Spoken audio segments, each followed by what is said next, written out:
Hello, everyone. Tonight, we'll explore the fascinating world of how people slept throughout history and the surprising ways our ancestors divided their nights between first and second sleep. Feel free to say hi in the comments. Let me know what time you're watching this and where you're tuning in from, if you'd like. Tonight, as you settle into your comfortable bed with your soft pillows and warm blankets, imagine for a moment what it might have been like to prepare for sleep hundreds of years ago. Picture the flickering candlelight casting dancing shadows on rough wooden walls, the sound of wind whistling through gaps in the shutters, and the gentle crackling of dying embers in the hearth. Our story begins in medieval times, when the very concept of sleep was dramatically different from what we know today. In those days, people didn't simply go to bed and sleep for 8 straight hours as we do now. Instead, they practiced what historians call biphasic sleep, a pattern that divided the night into 2 distinct periods of rest. As darkness fell across medieval villages, families would gather around their hearths for the evening meal. The father might return from working in the fields, his hands still bearing the earth from a day of ploughing or harvesting. The mother would tend to the cooking pot hanging over the fire, stirring a simple stew of vegetables and whatever meat they could afford. "The day's work is done," the father might say, settling onto a wooden stool near the fire. "Time to prepare for first sleep." Children would help bank the fire, carefully covering the glowing coals with ash to keep them alive through the night. This was crucial, as starting a fire from scratch was time-consuming and difficult. The family would change into their night clothes, which were often just loose linen shirts or chemises, much simpler than their daytime garments. The sleeping arrangements in medieval homes were quite different from today's private bedrooms. Most families lived in just 1 or 2 rooms, and the concept of individual beds was a luxury few could afford. Instead, the entire family would often share a large bed, or several family members would sleep together on straw-filled mattresses placed on the floor. These mattresses were far from comfortable by modern standards. They consisted of coarse cloth sacks stuffed with straw, hay, or sometimes feathers if the family was fortunate. The straw would need to be changed regularly, as it would compress and become lumpy over time. Wealthier families might have mattresses filled with goose down or sheep's wool, which provided better comfort and warmth. "Come now, gather close," the mother would call to her children. "The night air grows cold, and we must share our warmth." The family would huddle together under heavy woolen blankets or furs, depending on their means and the season. Privacy was virtually unknown in these sleeping arrangements. Parents, children, and sometimes even servants or guests would all sleep in the same room, and often in the same bed. But here's where the story becomes particularly interesting. Medieval people didn't try to sleep through the entire night in one continuous period. Instead, they would go to bed shortly after sunset and sleep for about 4 hours. This was called first sleep or dead sleep, and it was typically the deepest and most restorative period of rest. Around midnight or 1 in the morning, people would naturally wake up. This wasn't considered unusual or problematic. It was simply the way sleep worked. During this wakeful period, which lasted anywhere from 1 to 3 hours, people would engage in various quiet activities. Some would lie in bed and pray, reflecting on the day's events or contemplating religious matters. Others might get up to tend to the fire, check on livestock, or use the chamber pot.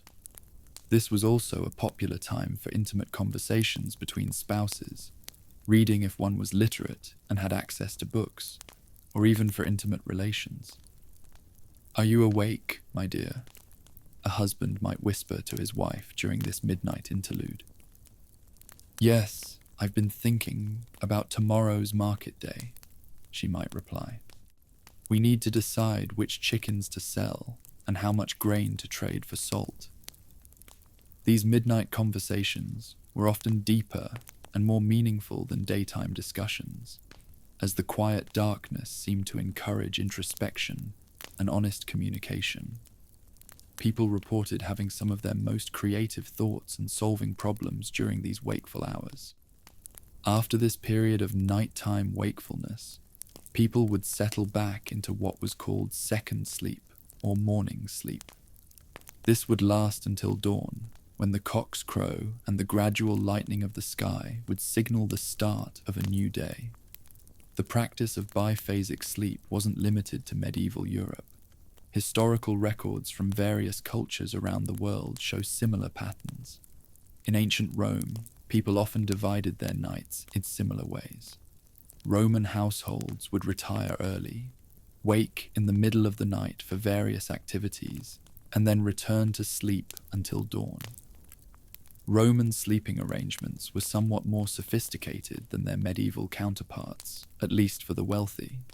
Well-to-do Romans had separate bedrooms called cubicula, and they slept on wooden beds with rope or leather supports.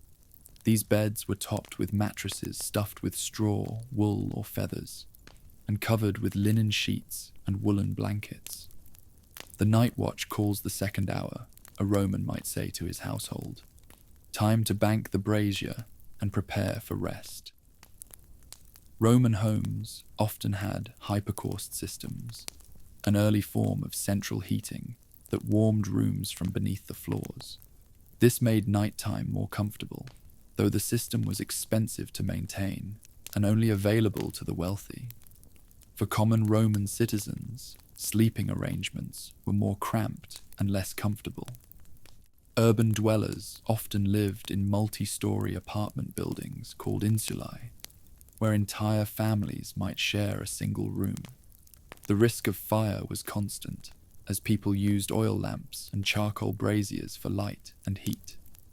As we move forward in time to the Renaissance period, we see some changes in sleeping habits, though many practices remained similar to medieval times. The wealthy began to have more private sleeping chambers, and beds became more elaborate pieces of furniture. Renaissance beds were often massive structures with heavy wooden frames, thick mattresses, and elaborate hangings. These bed curtains served multiple purposes.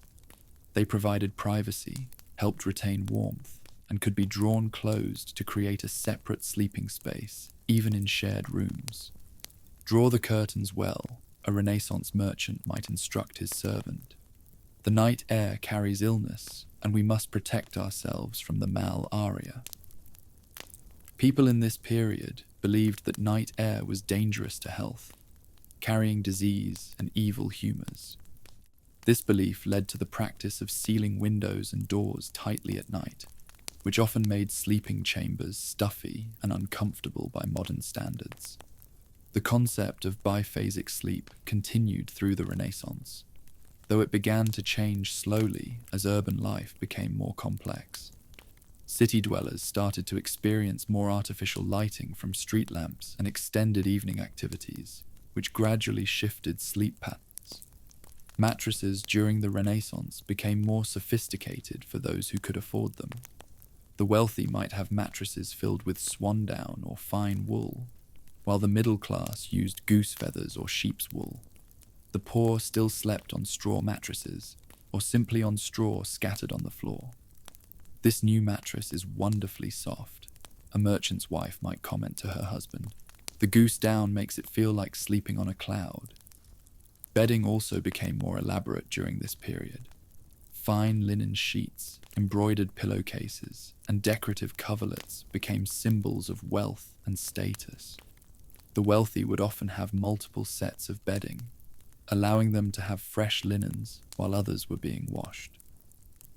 As we continue our journey through time, we arrive at the colonial period in America, where settlers brought European sleeping traditions to the New World, but had to adapt them to new circumstances and available materials. Colonial homes were typically small, with families often sharing one or two rooms. The master bedroom, if it existed, was usually on the ground floor near the kitchen for warmth. Children and servants would sleep in loft spaces under the eaves, which were often cold in winter and stifling in summer. Colonial beds were simpler than their European counterparts, primarily due to the scarcity of materials and the need for practicality. Bed frames were made from local woods like pine or oak, and mattresses were stuffed with whatever materials were available: corn husks, pine needles, cattail down, or wool from their own sheep. The corn husks are dry and ready, a colonial wife might tell her husband. We can restuff the mattresses before the cold weather sets in. The sound of corn husk mattresses was quite distinctive, rustling and crackling with every movement. While not as comfortable as feather mattresses, they were practical, inexpensive, and the husks could be easily replaced when they broke down. Colonial families often slept in their undergarments, which were long linen shirts or shifts. These garments served as both underwear and nightwear, and they were frequently the only garments that were regularly washed, as outer clothing was expensive and difficult to clean. The practice of biphasic sleep continued in colonial America, though it was gradually becoming less common in urban areas. Rural families still followed the old patterns, going to bed early and waking for a period in the middle of the night. During the midnight waking period, colonial families might engage in various activities. Women would often do quiet handwork like sewing or knitting by candlelight. Men might step outside to check on livestock or scan the horizon for any signs of trouble. Children might be awakened to use the chamber pot or to help with urgent tasks. "Listen," a colonial father might say during the midnight hours. "Do you hear that sound? It might be wolves near the livestock." These midnight periods could be times of anxiety, as well as peaceful reflection. The dangers of frontier life, from wild animals to hostile encounters, made nighttime a period of heightened alertness for many colonial families. As winter approached, colonial families faced the challenge of staying warm through long, cold nights. They would heat bricks or stones by the fire and wrap them in cloth to place at the foot of the bed. Multiple family members would share beds, not just for space reasons, but for warmth, and heavy quilts made from scraps of fabric would be piled on top of the sleepers. "Come quickly to bed," a colonial mother might call to her children on a cold night. "The warming stones are ready, and the quilts are thick tonight." The transition from colonial times to the early industrial period brought significant changes to sleeping habits. As cities grew and work schedules became more regimented, the natural rhythms of sleep began to change. Factory workers had to adapt to shift schedules that didn't align with natural light cycles. Gas lighting, introduced in the early 1800s, began to extend evening activities and push bedtimes later. The rigid structure of industrial work schedules gradually eroded the flexible timing that had allowed for biphasic sleep patterns. "The factory bell rings at dawn," a mill worker might say to his family. "We must sleep when we can, not when nature calls for rest." Urban boarding houses became common as people moved to cities for work. These establishments often provided shared sleeping spaces with multiple beds in single rooms. Privacy was minimal, and the concept of individual sleeping spaces was still a luxury for most people. The mattresses in boarding houses were typically basic affairs, often just straw-filled sacks that were reused by multiple tenants. Bedbugs and other pests were common problems, and travelers often had to inspect their beds carefully before settling down for the night. Check the mattress well, an experienced traveler might advise a newcomer. Look for signs of bugs before you lay down your head. As the 19th century progressed, technological advances began to improve sleeping conditions for some. The invention of the coil spring in the 1850s revolutionized mattress construction, providing better support and comfort than traditional stuffed mattresses. Wealthier families began to have separate bedrooms for children and guests, and the concept of privacy in sleeping arrangements became more important. Victorian ideals of morality and propriety influenced sleeping arrangements, with emphasis on separate beds for married couples and strict separation between male and female sleeping areas in boarding houses and hotels. Proper rest requires proper arrangements, a Victorian matron might declare. Each person should have their own sleeping space for health and moral reasons. The Victorian era also saw the rise of elaborate bedroom furniture and decorations.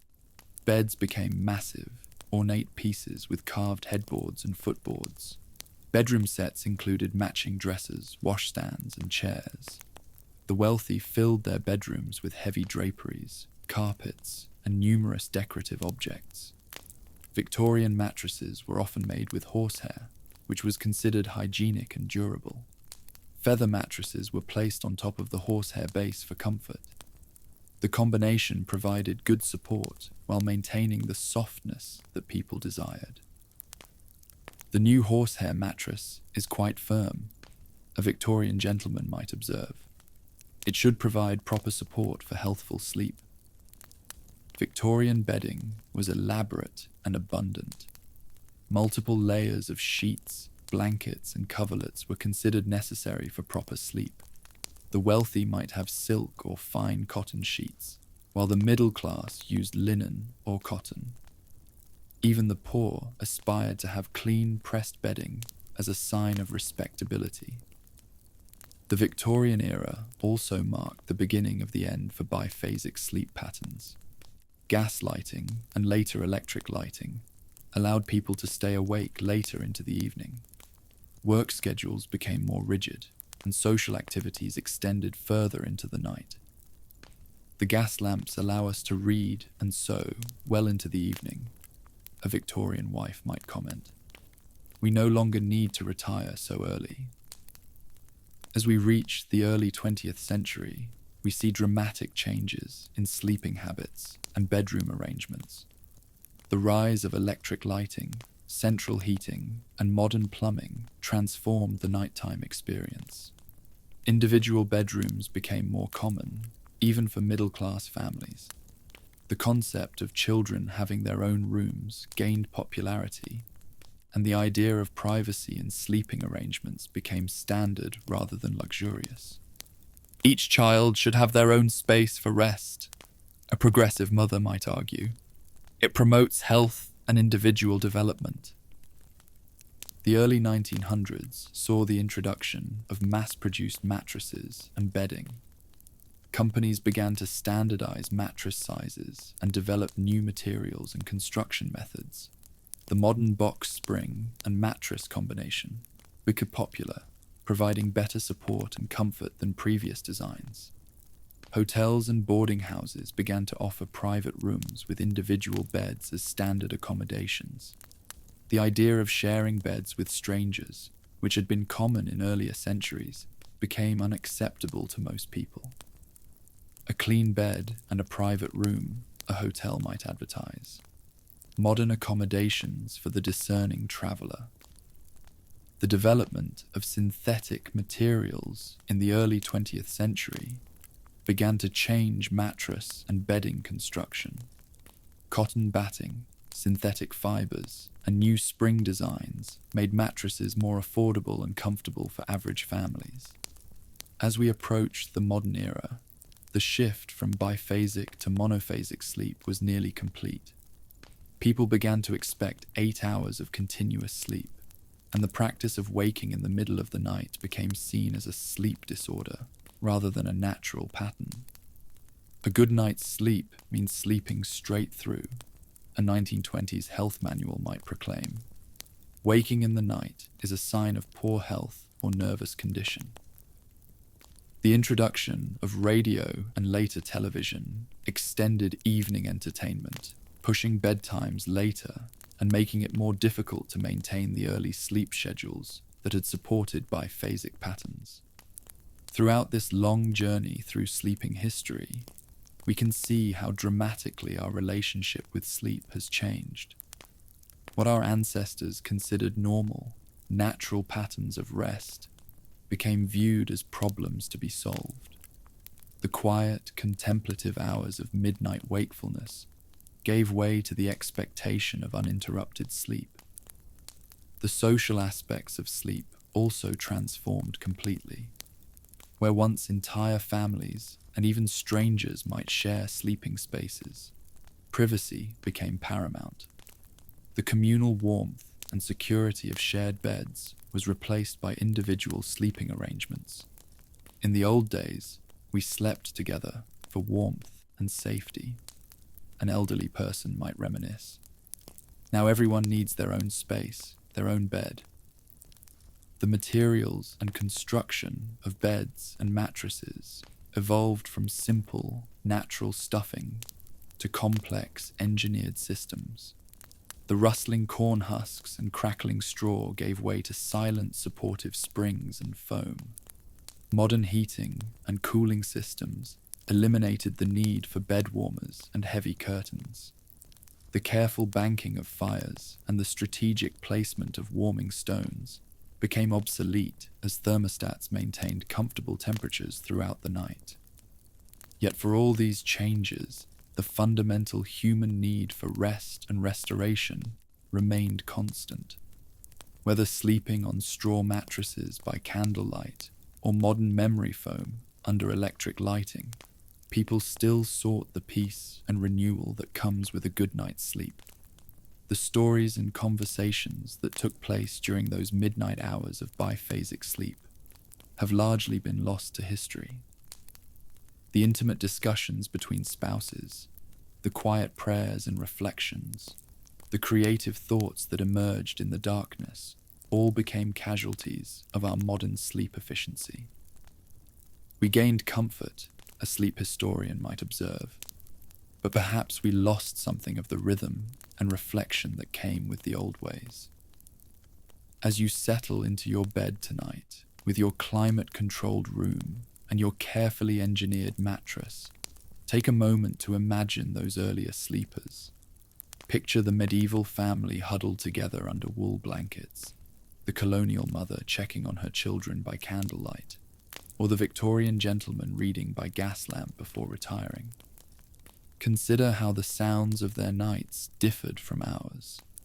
Instead of the hum of air conditioning or the distant noise of traffic, they heard the crackling of fires, the settling of wooden houses, the calls of night birds, and the gentle breathing of their family members sleeping nearby. Their preparation for sleep was a more deliberate, communal activity. Banking fires, changing into nightclothes, and settling into shared beds required cooperation and mutual care. The evening routines brought families together in ways that our individual bedtime preparations cannot. The darkness that surrounded them was deeper and more complete than anything we experience today. Without electric lighting, the night was truly dark except for the flickering of candles or the glow of firelight. This darkness encouraged rest and made the transition to sleep more natural and gradual. Yet they also faced challenges we can barely imagine. The cold that crept through uninsulated walls, the discomfort of primitive mattresses, the lack of privacy, and the constant awareness of potential dangers made their sleep less secure than ours. We sleep safer now, you might reflect, but perhaps we have lost some of the closeness and shared experience that came with the old ways. The biphasic sleep pattern that dominated human history for thousands of years disappeared in just a few generations. This dramatic change shows how quickly human behavior can adapt to new circumstances and technologies. But it also makes us wonder what we might have lost in the process. Some modern sleep researchers suggest that our ancestors' biphasic patterns might have been more natural and healthy than our current expectation of 8 hours of continuous sleep. The quiet, contemplative hours of midnight wakefulness might have served important psychological and social functions that we no longer experience. As industrialization and artificial lighting changed the rhythm of human life, we gained efficiency and productivity, but we also lost touch with some of the natural cycles that had guided human behavior for millennia. The gradual transition from sunset to bedtime, the natural waking in the middle of the night, and the gentle return to sleep until dawn all disappeared as we adapted to modern schedules and expectations. Tonight, as you close your eyes and settle into sleep, you are participating in a practice that connects you to every human being who has ever lived. Though the circumstances have changed dramatically, the fundamental experience of letting go of consciousness and allowing the body and mind to rest and restore remains essentially the same. The medieval peasant on his straw mattress, the colonial family sharing their corn husk bed, the Victorian gentleman in his horsehair comfort, and you in your modern bedroom are all part of the same human story. Each night, we surrender to the same mysterious process that has sustained and renewed our species throughout history. Sweet dreams, and may your sleep be as peaceful and restorative as that of all the sleepers who came before you.